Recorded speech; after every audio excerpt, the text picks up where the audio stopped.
Jan Fields, president of McDonald's USA, may deserve a break today after McDonald's replaced her with current global chief restaurant officer Jeff Stratton after a series of marketing and sales setbacks. In October, McDonald's posted its second consecutive quarterly decline in profits. Last week, the company posted its first drop in monthly same-store sales in 9 years. Mrs. Fields, 57, is credited with expanding the company's beverage lineup, updating restaurants, and pushing for nutrition initiatives such as adding the apple slices to the Happy Meals, the move to voluntarily post calorie information on the menu boards, the Wall Street Journal reports. But the company's new pub burger was a bust, as were a spicy version of the more popular non-spicy chicken McBites. The Postal Service more than tripled last year's losses with a record of $15.9 billion net loss for the fiscal year that ended September 30th, bringing the financially troubled agency another step closer to insolvency. The New York Times reports. Despite its financial woes, officials said it would continue to operate as usual and employees and suppliers would be paid on time. The unprecedented loss included $11.1 billion in accounting expenses related to 2 payments the agency was supposed to make in its future retiree health benefit fund, but were forced to default. Nearly $5 billion was due to a decline in mailing operation revenue. Mail volume continued to decline as Americans have increasingly turned to electronic forms of communication. Total mail volume was 159.9 billion pieces, down 5% from 168.3 billion pieces last year. Operating revenue was $65.2 billion, down from $65.7 billion over the same period, the New York Times said. BP agreed to plead guilty to a felony misconduct in the April 2010 Deepwater Horizon disaster in which 11 workers died, and that caused the worst offshore oil spill in the country's history.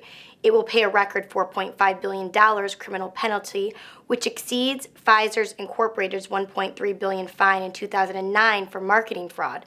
The company, which replaced its chief executive following the disaster, still faces economic and environmental damage, claims sought by 4 Gulf Coast states and other private plaintiffs.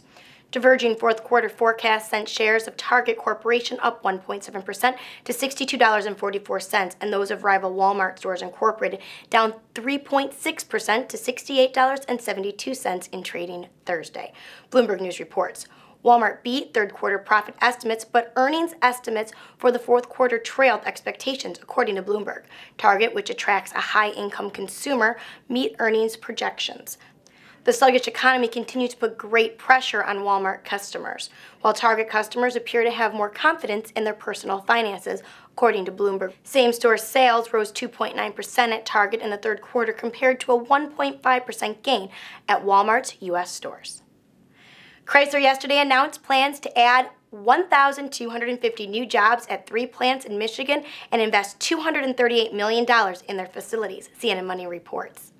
Since its Chapter 11 bankruptcy proceeding in 2009, the company has invested nearly $4.75 billion in its facilities and added roughly 6,000 jobs. The new jobs will be created at plants in Detroit, Trenton, and Warren, according to CNN Money.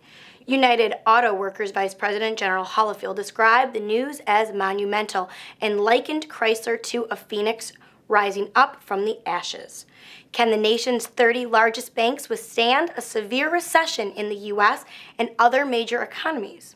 The Federal Reserve is calling for stress tests to determine whether the banks could weather a 6.1% decline in U.S. gross domestic product in the first quarter of 2013 and unemployment rising as high as 12.1% in the second quarter of 2014, according to Bloomberg News. The test would also consider 5 consecutive quarters of decline in real disposable income and 21% drop in home prices from the third quarter to 2012 to the first quarter in 2015. The 19 largest banks, including Citigroup Incorporated, J.P. Morgan Chase, and Bank of America Corporation, will be tested by the Fed, and the remaining 11 firms will submit their test results to the central bank. The scenario is not a forecast, but is designed to test the strengths and the resilience of financial institutions. Reporting from Millionaire Corner, I'm Heather Kiley. Thanks for watching.